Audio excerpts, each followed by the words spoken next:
Балдар деген ушул экен да. Туугандар, жалпыңыздарға буюрса телефонду коюп алайын мен.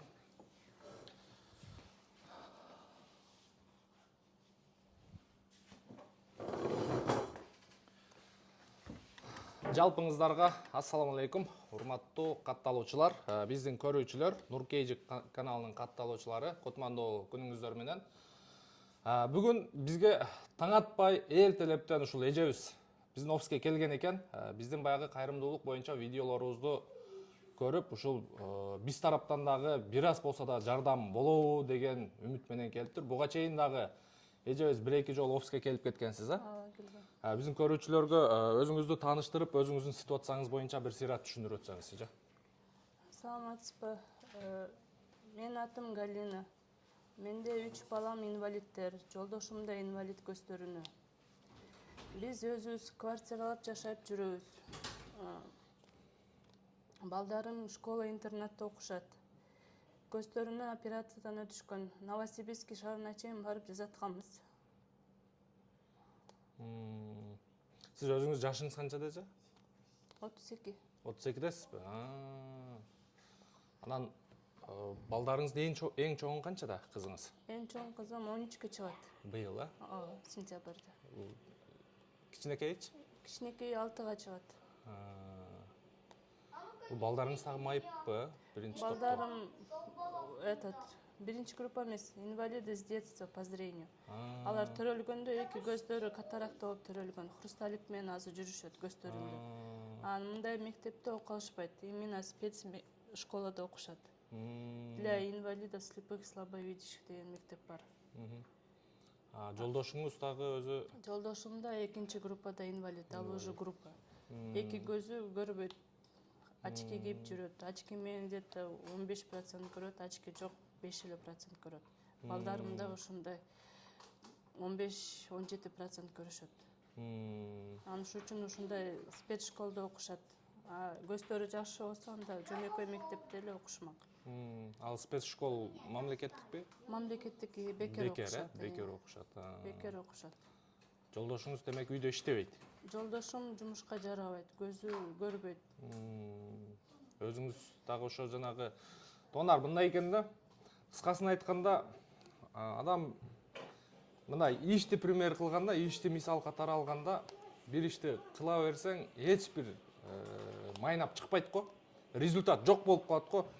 Сен ишти кыла бересиң, эч результат жок болуп калат. Барып тупикке барып такаласың го. Бул жактардын ситуациясы азыр ушундай да. Мисалы, жолдошу 2-группадагы майып экен, очкисиз 5% көрөт. Очки такса 15%. Эми 15% көрүү деген бул уже сен өзүңдүн ажатыңды өзүң гана ушул үйдүн ичинде ар жак бери жак бүтүрө албасаң, анан сыртка чыгып басыш, иштеш бул өтө эле кыйын нерсе. Мындай элестетип болбой турган нерсе. Анан бул эжебиз өзү дагы мен өзүм колдон келишинче аракет кылып иштейм дейт. Ошо клининг баягындай уборка кылып иштейт экен да, клининг тармагында. Ошонго өзүм бир аз кыйналып калып атам. Ошого бир аз болсо дагы ушул жардам болсо кыргыз элинен деп ушундай бир максатта келип отурат. Анан айлык маянасы, ал жерде эми клинингде кандай иш болот өзүңүздөр билесиздер. Мисалы бир айына 20 000, 30 000 тапса, анысы же жеген ичкенине жетпейт, же квартирасына жетпейт, же бала чакасынын кийим кечесине жетпейт. Жардам бергендер бул жерде мен бул жерде тааныган эле балдар бар, бизнесмен балдар. Ошолор дагы жардам берет экен, алар разы болсун. Анан буюрса сиздер тараптан дагы бул эженин өзүнүн оозунан М-банкын угайлы дагы буюрса коюп берейин. Алланын ыраазычылыгы үчүн туугандар, акыреттин камын дагы бир аз көрүп койсок өзүбүз үчүн жакшы да. Бул дүйнө баары чечилген. Алла Таала баарын чечип койгон бизге. Биз жөн эле аракет кылып, баягындай себебин кылсак, Алла Таалам берет да. Анан акыреттин дагы бир аз эмесин кылып койсок жакшы болот. Акыреттин пайдасына дагы иштеп койсок. Буюрса ушул М-банкыңызды айтып койсоңуз, эже. 0704 205 200 Галина С деп чыгат. Галина, Менин атым Галина. Галина С деп чыгат экен. Туугандар, эгерде араңыздарда мен үйүнө барып жашаган жерине чейин көрүп жакшыраак жардам берем дегендер болсо, буюрса үйүнө дагы барсаңыздар болот экен. Бизди үйүнө чакырып атат, эми биз барганга убакыт жок. Себеби бизге жумуш, баягындай тирикчилик деп коет го. Ошондой анан кайрылгандар өтө көп болуп атат. Ар бир биздин ушундай видео чыкканда эле ушул өтө кайрылгандар көп болуп кетет туугандар. Буюрса эми мындай угуп көрүп, мындай келгендерини, анан өтө акыбалы оорлоруну барып, анан тартып сиздер менен бөлүшкөнгө дайынбыз. Анан ушул эжебизге колдон келишинче буюрса жардам берип коебуз, Кудай кааласа. Мен ар бир эле видеодо ушу өзүм баштап берем. Мен Кудай кааласа азыр өзүм баштап берейин сиздерге. Мамлекет тарапка да кайрылгам, ушу инвалидтер үйгө жардам берип койгулачы деп. Но аяк жак тынч болуп атат да.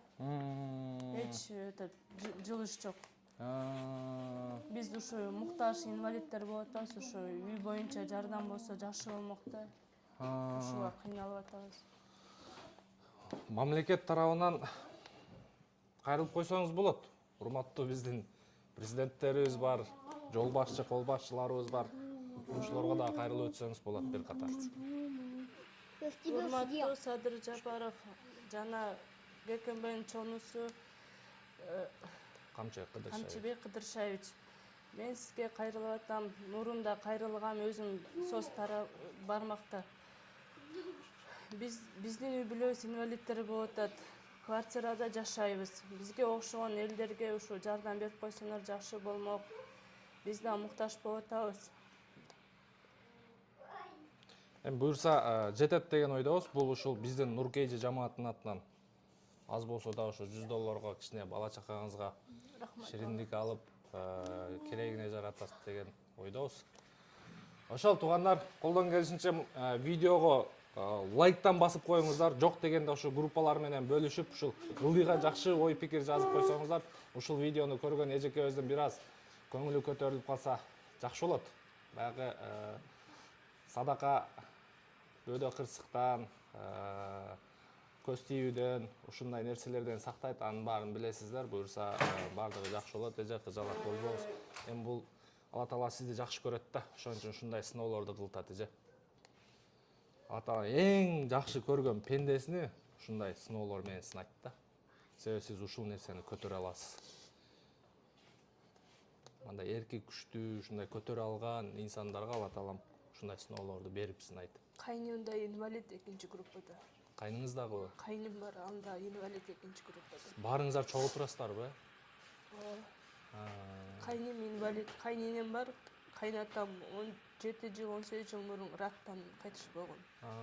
Кайненем да өзү ооруп жүрөт.